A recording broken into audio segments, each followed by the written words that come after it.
Peace and blessings. This is a video presentation as part of the Sacred Breath Archives, a series entitled The Grand Lodge of Life. This is part 2 of the presentation.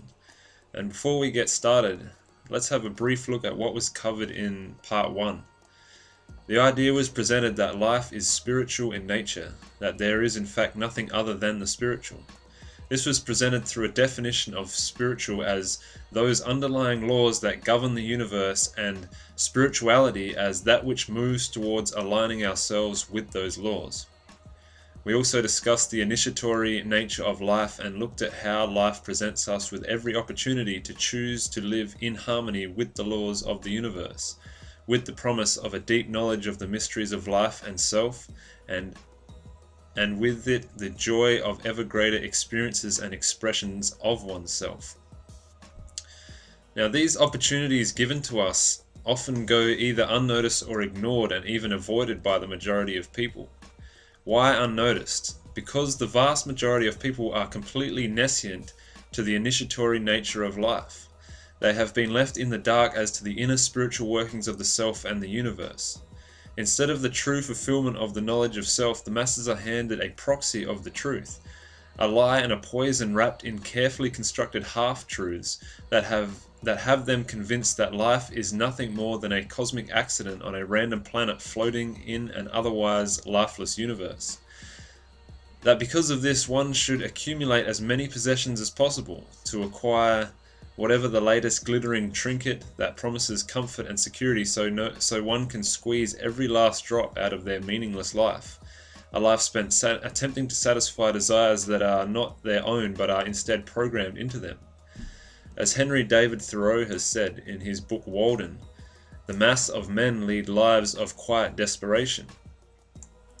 None of these trinkets or satiated desires can ever fill the hole that exists in the human, that is the result of ignorance of self and a perceived disconnectedness from nature. As stated though, most are kept in the dark about this truth and so desperately busy their lives to distract themselves from the emptiness. Everyone, it seems, is in a hurry to get to their own funeral.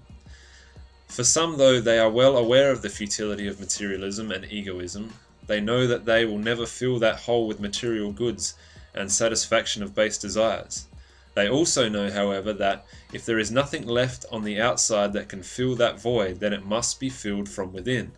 The journey within, though, is a journey into the unknown, into darkness and towards our own individual demons that have been locked away so as not to affect our efficiency in playing the game of material gain and ego inflation.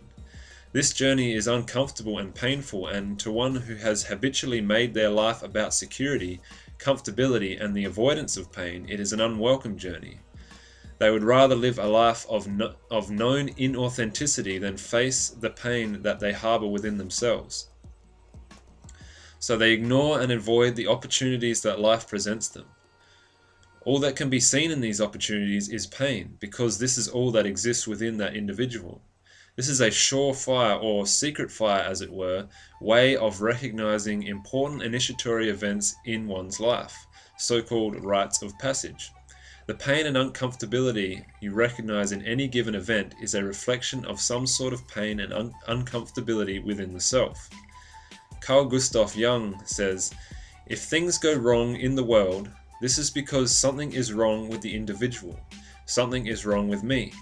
Therefore, if I am sensible, I shall put myself right first. For this I need, because outside authority no longer means anything to me, a knowledge of the innermost foundations of my being, in order that I may base myself firmly on the eternal facts of the human psyche." The key to recognizing these rites of passage in one's life is through self-reflection and introspection. The ability to look within at one's thoughts and feelings is a unique ability that sets us apart from other life forms on this planet. This ability may have been part of the initial fragmentation of man's mentality caused by planetary catastrophes, as spoken of in the previous presentation, but a necessary fragmentation nonetheless that helped us to survive. In modern times, its importance is in recovering the knowledge of who we really are. Unfortunately, whilst the ability of introspection lies innate within every human being, it is rarely truly used and seldom taught.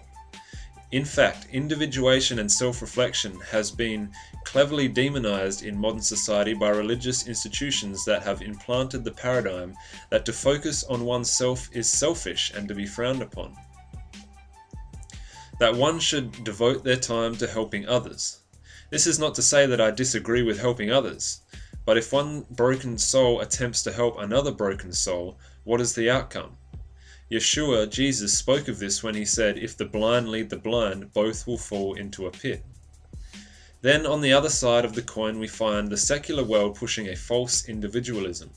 Pop music and the entertainment industry, as well as fashion and lifestyle marketing campaigns, glorify the concept of individualism, yet those who worship at its altars apparently don't see the hypocrisy and sorcery in these industries, as they are told how to be an individual. They are told which of the current fashion trends they can choose from, which of the current top 50 pop songs they can like. Essentially, they are presented with which individual they can be. The hypocrisy here, I hope, should not have to be explained any further. Millions of people, however, become hopelessly spellbound by this false individualism, completely believing that they are truly living a life of free choice whilst at the same time being terrified of the self-policing nature of their peers and society in general, and the horror of being left out of the current societal norms. Henry David Thoreau again sums this up beautifully when he says, "I say, beware of all enterprises that require new clothes, and not rather a new wearer of clothes. If there is not a new man, how can the new clothes be made to fit? If you have any enterprise before you, try it in your old clothes. All men want not something to do with, but something to do, or rather something to be. Perhaps we should never procure a new suit, however ragged or dirty the old, until we have so conducted, so enterprised or sailed in some way, that we feel like new men in the old, and to retain it would be like keeping new wine in old bottles." This is a quote from a man of introspection, and it should be noted that any so-called individual style can be substituted for the word clothes in Thoreau's quote as far as the modern world is concerned. And so we have the innate human desire for a spiritual experience suppressed through collectivism and false altruism, whilst the innate human desire of spiritual experience is confused through a materialistic individualism that is in fact just collectivism in disguise. These traps that so many fall into are easily avoidable when one practices constant self-reflection. What is meant by self-reflection and introspection though? True self-reflection does not stop at the what. Many people have to some degree the ability to take a step back and observe what they are thinking and feeling and what actions they have made manifest. True self-reflection must, however, look at the why. Why do I think, feel, and act this way?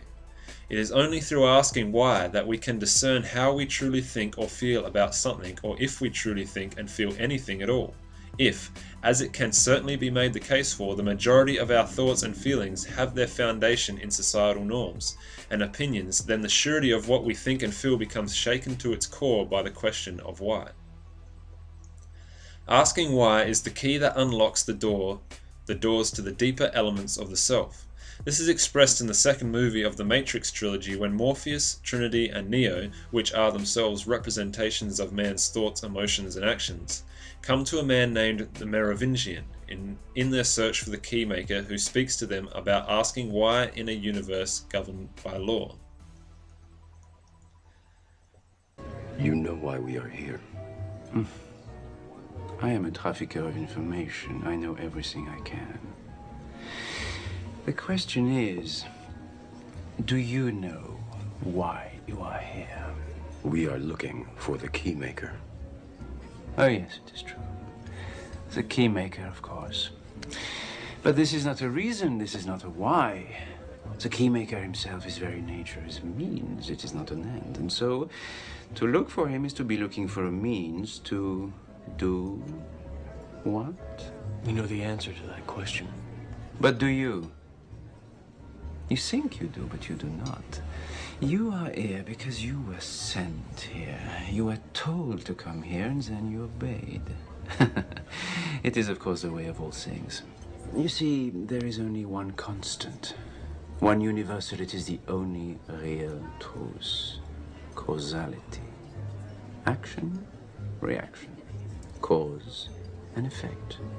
Everything begins with choice. No, wrong. Choice is an illusion created between those with power and those without. Causality.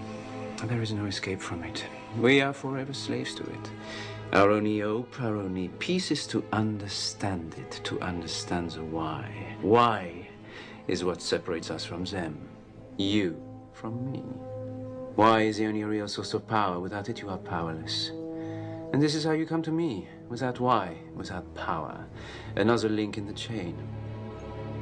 But fear not, since I have seen how good you are at following orders, I will tell you what to do next. This scene also raises the point of those who think that they are spiritual or religious and with all good intention are searching for truth. The search for truth can be as much a trend as this summer's latest fashion, and many search for it only because another perceived authority has told them they should. They are following orders, as the Merovingian stated. The search for truth, however, is a search for freedom. It is a search, as it was said before, for your true self, and no one ever came to know themselves by following orders. Yeshua, Jesus, spoke of having faith like that of a child, when he said, "Truly I say to you, he who will not receive the kingdom of God like a child will never enter into it."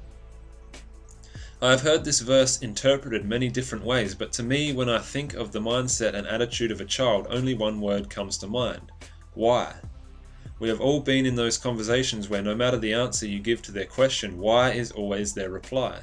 They are constantly in a state of learning and growing. It is interesting to compare the child's attitude in those conversations with that of the adult.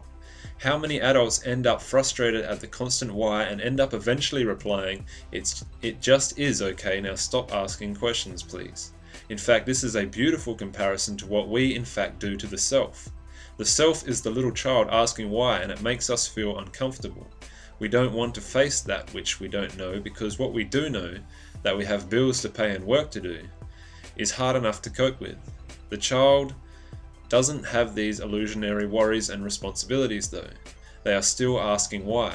And if you want to see what the kingdom of God looks like, have a look at a child playing outside with his or her natural attitude of asking why. It is through self-reflection, introspection, observance of one's thoughts, feelings and emotions, and asking why that one is able to recognize opportunities for growth or rites of passage in their life. The skills of self-reflection also allow one to recognize when they are not ready for a certain rite of passage, a certain challenge in their life. As long as this is born of a true knowledge of one's own strengths and weaknesses, and not, as spoken of earlier, an avoidance of oneself and the initiatory nature of life. Challenges may indeed present themselves in your life for the very reason of teaching you to get to know your own strengths and weaknesses, and to learn that everything has its time and place in time and space, that learning and growing is a process of degrees and requires humility and patience. Because of this order in the universe, the governing of interaction through laws and its cyclical, or more appropriately spiral-like patterning of the subtle energies that lay behind the material world, we can gain a priceless knowledge of our own psyche by recognizing those same subtle energies at play within our own psyche. This is the key to understanding the as above so below axiom spoken of in part 1 of this series. It is the key to understanding that man is a microcosm of the universe, and that energetically the universe is fractal and holographic in nature. It is also the key to gaining a true understanding of the ancient divination arts such as astrology, tarot and other oracle systems, the tree of life, numerology, etc. This is important as these arts, when properly understood, provide for us a system of studying the subtle energies of what could be called the spirit realm, and, through coupling these systems with self-reflection, act as maps to help us successfully navigate our way through the depths of the self. This will be the subject of part 3 of this series. Although the divination arts are a lifelong study, I will attempt to put forth the basics in part 3 that will hopefully provide an entry point for those who wish to study it further.